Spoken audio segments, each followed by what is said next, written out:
I got this. Don't I know stop. what you're missing. Don't stop. Okay, off you go. Thank you. All right.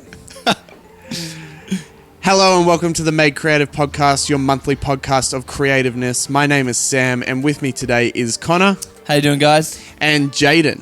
Hey. Jadon did a guest artist spot for us on the channel just recently, and so we're going to talk to him today about all things Jadon. But first, Jadon, tell us a bit about yourself and also about your band, Rabbits Foot. Yeah, sure. Hey, I'm Jadon. I guess I'm a teacher. I teach English predominantly, and also play music in my spare time and do some running as well. So, yeah, I guess I've loved music since I was a kid, and I've written music since I was about probably 14 or so. It was in a really bad punk band, writing, well, amazing punk band. Went through many names, but wrote some terrible, ridiculous songs and some okay, ridiculous songs. And then, decided that I wanted to write introspective music instead. So started writing. What was the band called again? It was The Neighborhood something? The first was Giants Real Estate. Giants Real Estate, yeah. And then it was like Coming Soon. Yeah. Because that's funny. Giants Real Estate. That's such a cool name. Yeah, I want cool that. That's name, great. Yeah. Great name. Yeah, so... play folk as well. And Rabbits Foot sort of was born out of finding my love of Sufjan Stevens and a whole lot of other folk artists, and wanting to write music like that, I guess. Yeah, cool. And it's you. Connor's in the band with you, right? That's right. I'm the lead electric guitarist. Oh, yeah. Cool. So, in a folk band. But still counts. Yes. So pretty proud of that. Also, as you can probably noticed in the artist spotlight, is that I also play the toy piano, which is pretty cool. That's pretty cool. That's actually how it kind of started. Yeah, in the that's band. why I started in, because you auditioned with the toy piano. No. So you brought the toy piano. So the person that normally would play toy piano wasn't able to make it, so I had to fill in. Okay, right. and then I think Jadon was like, "Oh, I like your vocals," and then that was really what solidified it. I think. That's right. I'll clear up the story. Something like that. So right. here, let me tell the real story. Okay. Here's the real scoop. So we built up the band. I'll go from the start, chronological. Sure. It started with Connor's older brother, Matt Nash, and it was just me and him. We had this sort of terrible nylon string acoustic that I got for free from the neighbour's yard. They were throwing it out. Awesome. And this toy piano that we bought from, I can't remember where, maybe Target or something, Sesame Street toy piano.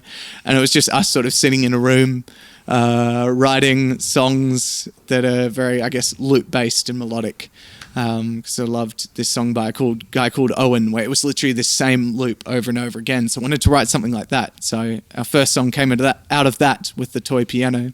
Anyway, so we built up the band over the years, added bass. Then friend Lawson, who we knew played trumpet, got him in to play trumpet for us. My brother started playing drums for us more consistently. And then for a while it was just sort of those four. And then there was a gig we had where Lawson wasn't able to make it. So sort of went, oh no, what are we going to do? That's a lot of our lead melodies in the trumpet. Yeah, that's right. Maybe we can do some of them with toy piano. Hey Connor, are you happy to play toy piano for us? I was like, that sounds awesome. That sounds like heaps of fun. So I'd obviously Matt being in the band. I'd been to a lot of the gigs already. And I remember the melody in one of the songs, Debut Fin, is I think so catchy on the toy piano. And I would almost say that I look forward to it. And I remember we're playing at a fete at Rivo, and they were like Rabbits Foot playing there, but it was just you, Lance, and Matt, I think. Probably, Yeah, it was just the three of you. But Lance at that stage wasn't even playing drums. He was just doing the toy piano. So almost everyone has entered the band some way of playing the toy piano first. And that's like the audition, and then they end up being a part of the band in other ways. Intro. If they can play it well, they get to be part of the band. Yeah, that's right. So I just wanted to play that Debut Fin toy piano piece. That was what I would look forward to the most. And then I ended up getting to be able to do it on stage at a gig, and then I stayed. And admittedly, I will say the person who's done the most disastrous toy piano for us is probably the person who I would say is like one of the best musicians I know. Callum Phillips. Oh yeah. He's brilliant. It's like most disastrous. He was so out of time. Yeah. There are some people who would get on. Battle of the Bands. We made it through that round. So This is what we're talking about also with tambourine as well. There's like a lot of drummers can't do tambourine because it just messes with them. And so some of the best drummers just can't do a tambourine either. I mean, we have a friend of ours, Kelvin. Who he comes up and he does an all right job, I guess. Yeah, that's okay. He does a better job. He does a better job at toy piano than being our sound guy. So we got a better one. Yeah, now, speaking so of sound fine. guys, Joel, do you want to confirm that at all? Joel, do you want to confirm that? Yeah. I'm here in the background, guys. And- Didn't introduce me. Clearly don't care about me. And I will say, I've got a Calvin. I hate the fact that whenever you play for us, people say that you're the best thing in the band. So, not happy about that. Not happy about that. Really not happy. Oh, good. Anyway, Yeah. Anyway, Cool. So let's talk about the song you played on the channel, Lazarus. Can you tell us some about that song, how you wrote it, what the lyrics mean, all that sort of stuff? yeah. So I'll give the long story. So, I was going down south with some friends for Easter, and we had a lot of our gear in the back of the ute. We're about to head down. We stopped off at a friend's parents' place, and it was in Rockingham. So some people sort of opened up the back of the ute, stole a whole lot of our gear, including my guitar. Good. And at that point, I was, poor student with not much money, and I put a lot of that money into that guitar. Yeah. So all I had left was my banjo. So for a couple of months, I literally couldn't play guitar apart from on this terrible nylon string acoustic, which was okay. But mainly I was playing banjo, and I sort of came up with a couple of riffs for a couple of songs, and this was one of them. Lazarus came out of a song that I was working on banjo. So, then sort of transitioned it into playing, acoustic for the band, bringing it to the band, and we sort of workshopped it until we had the right instruments playing the right things. And then all I needed was lyrics. So for songwriting for me, I like to write the music first, and then I get a feel for what's in that music. Like, what is that music making me feel? Similar, like pretty much the same the way I write music. Is just like the music first, and then what the music says, and that's where I pull the lyrics from. So. Yeah. And I'll sort of improvise lyrics for quite some time, sometimes up to a year before I come up with anything, sometimes longer.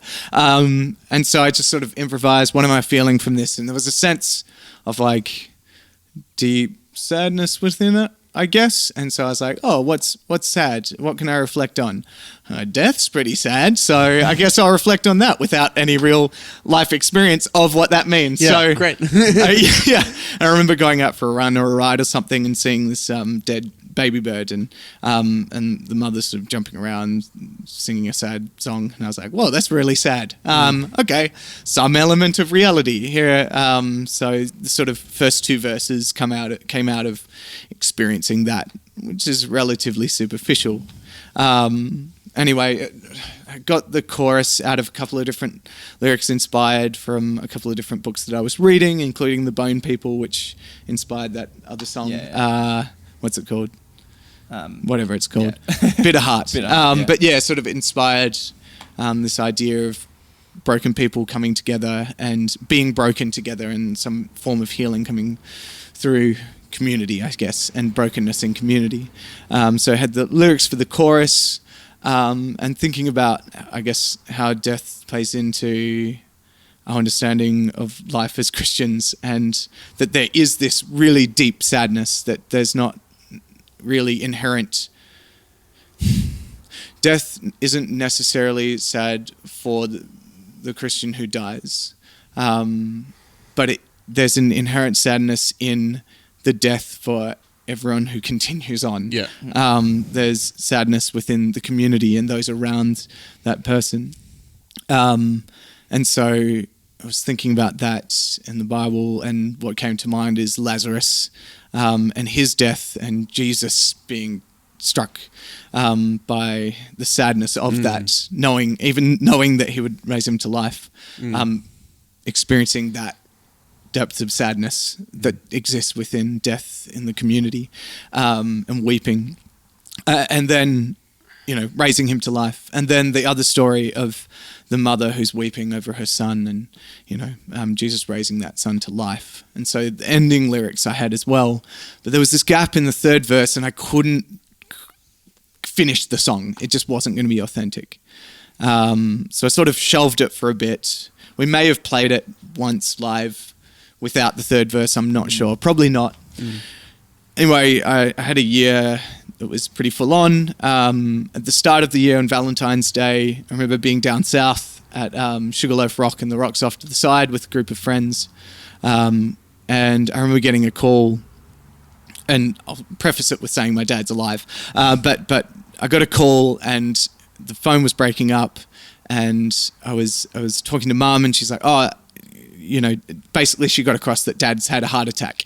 And then I've got to hang up because I've got to talk to other family members who are calling and talking to me, and I'm like, what the heck? Or my friend's like enjoying climbing up this rock that I love, like climbing and exploring there. It's just a beautiful place. Yeah. It's Valentine's Day, or single, but still loving life. Yeah. And just was thrown for a moment, trying to text furiously, try to understand what's going on. Is Dad okay? Like, what's going on?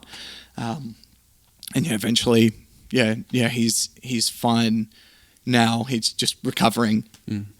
It's a weird night. So didn't really deal with that until much later on, listening to Sufjan Stevens' album, Carrie and Lowell, and sort of worked through a lot of the grief that came out of that. So I'm like, cool, okay. Worked through some grief this year. That's good. That's done. Then later on in the year, was volunteering at one of the Red Frogs, one of the Levers support crews, and was there. And it was tough, as it always is tough. But on the last day, one of the volunteers essentially dropped dead. I think, as far as I remember, the coroner's report a year later, don't know why it was that he died. He dropped dead. And there's this really, I can't describe it. It's this really deeply sad experience of just sitting in a room full of people. And admittedly, I'd met the guy that week, but for some of the people there, his wife was there, and some people who'd known him for much longer were there, and it was just this really weird, and I don't mean that disrespectfully, but this really weird space of people going through grief together, and for some of us being the first moment of really grieving through death and facing what death is.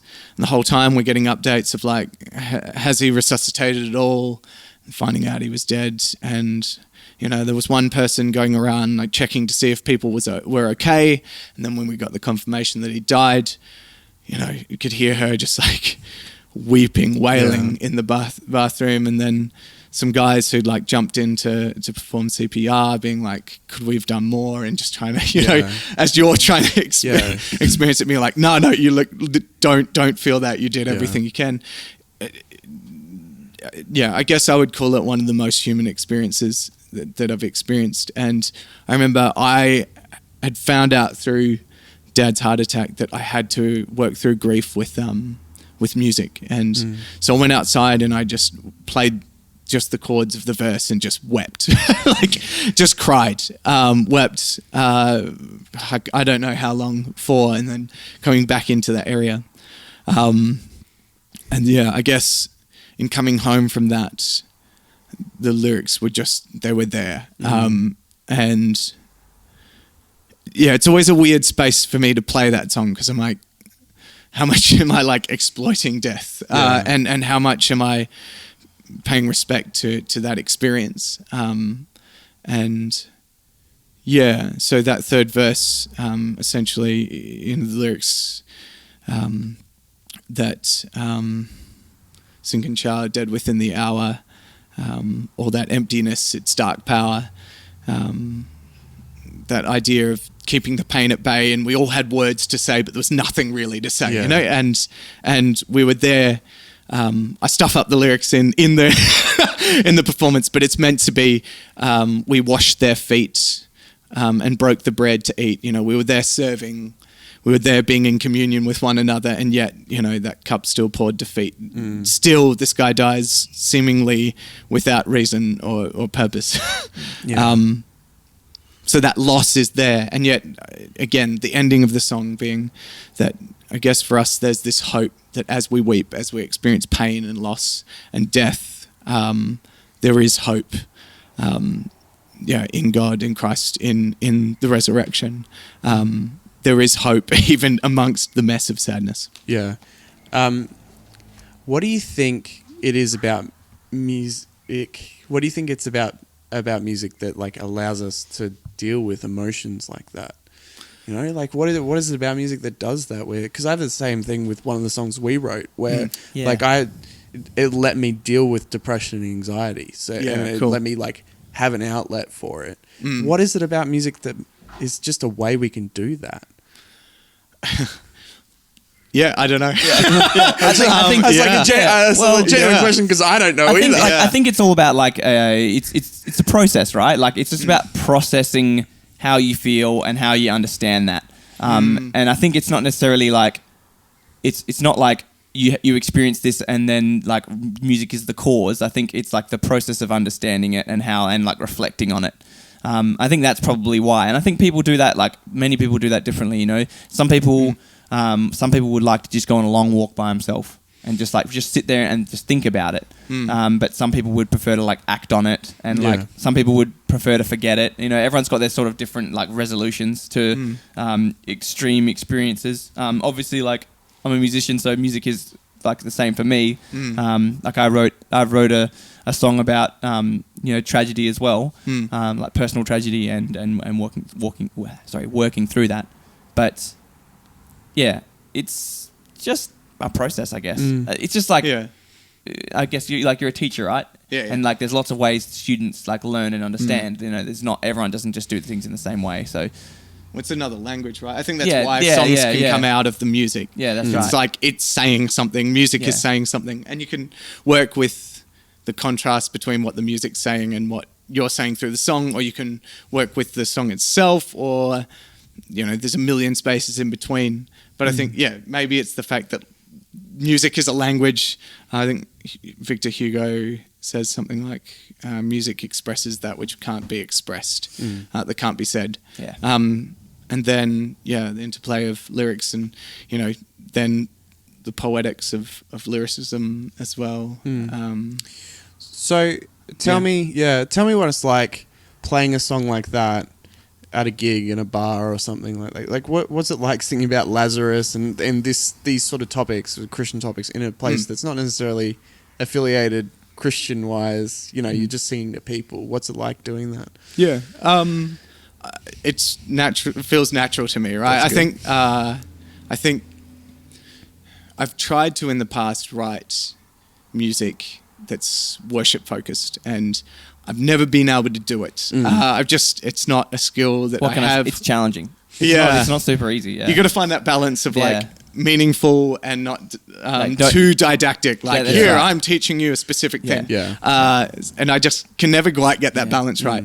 But also, like, there's a balance that, like, just to add in there, like, there's also a balance of complexity as well. Yeah. Because you don't want a worship song to come out there and just be this ridiculously over the top complex. Yeah, math rock or something. Yeah, like, you do, like you want it to be like, you want it to be a song where like everyone can like no matter where they're like their musical levels at, they can come, they can join, they can sing, and they can worship together. So there is a lot to think about. Like that was one of the main things sort of we were talking about when we were writing songs. Yeah. We were like, we need to make sure that they don't get crazy complicated, because it's so easy just to be like, I'm going to do this like cool flourish thing and make this super complicated and not just stick to chords and stuff like that. And it's not about being, writing extremely, over the top music or lyrics. It's just about being like, this is for us. We dove into scripture, and I think that really helped. But yeah, and kudos to you guys for being able to do that, because I can't. Yeah. So essentially for me, listening to a lot of stuff growing up, like Sufjan Stevens, Me Without You, this guy John Van Dusen, not so much growing up, but more recently. All these guys are working their faith into their songwriting, into their personal expressions of life. And for me, how I make meaning is in growing up in Christianity. A lot of my imagery, a lot of my metaphors and symbols and stories are Christian stories, Christian symbols, Christian metaphors.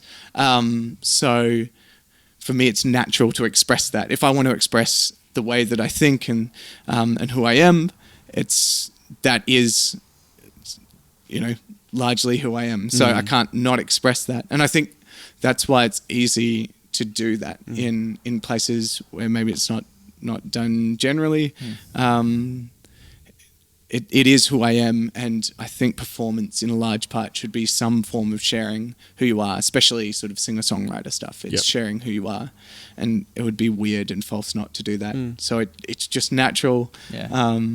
And yeah, it's interesting talking to people about stuff like that. If they hear it, a lot of my lyrics are dense and aren't easy to pick up straight away. So if people pick it up, I've had some interesting conversations. Yeah, have you had people like pick up what's going on and be like, "Oh, what's the deal with that?" Or has that happened? Usually, those who are Christian themselves or have grown up in the church and left it. They're the ones that sort of notice the dots. Exactly. Yeah. So because so they. Usually that's where I've had conversations. Yeah, okay. It's usually after gigs. They sort of like, because I've had people come up to me and sort of ask like, "Oh, what the lyrics and whatever." Yeah. Like, and I'm sure you've had the same thing. Like people coming up after things and sort of asking, because they're like, Jadon's an excellent songwriter. Thanks. He is. He's excellent. I've seen the lyrics. They're Yeah. very good. And like for a lot of people, as you said, they're very dense. So like it takes an extra layer to understand them. And I think a lot of people are curious. People want like if they hear something that they like, they want to know what it's about. If they can't figure it out, sometimes that can be difficult for people who are like a little bit like shy. They don't want to come up and chat. But yeah, awesome. It's not all the time. I would say it's rare, but it's it sure. can happen. Yeah, cool. Mm. Awesome. Well, thank you so much for playing and just coming and being a part of this. Is awesome. No worries. We really appreciate it. It's really cool. Yeah, thanks for giving me the chance. Yeah, no worries. I enjoyed it. It's not really a chance. It's thankful for us. But where can people follow you and Rabbits Foot and all that sort of stuff? Yeah. So we're on Facebook, just Rabbits Foot. Is it Rabbits Foot Perth? I'm not sure. Facebook, it's just Rabbits Foot. I think it's just Rabbits Foot. And then on Instagram, we're Rabbits Foot Perth. No, it's Rabbits Foot. Rabbits Foot Australia official. Oh, there you go. So he kind of knows. It's good to have him. Yes. And then on Spotify, just Rabbits Foot. Search us up. We've got 3 songs on there. Not Lazarus, but 3 others. So check them out. Can we just say we're super blessed in terms of you guys haven't actually recorded that in any way before, have you? Yeah. So this would be somewhat of like a first good recording of the song, like film performance. I think there might have been there'll probably be videos out there of people just filming us playing on stage, but no official like videos as such. Yeah, cool. It's an exclusive. Yeah, nice. Oh, I feel special. Yeah. Yeah, cool. All right. Well, thanks everyone for watching. You can find us at Make Creative Worship on Instagram, Make Creative, the Facebook page as well. And obviously you can like and subscribe on this channel. Super helpful for us as well. Thank you so much, Jadon, for coming. Nice, thank you. And have an awesome week, guys. See you later. See you later, guys. See ya. See ya.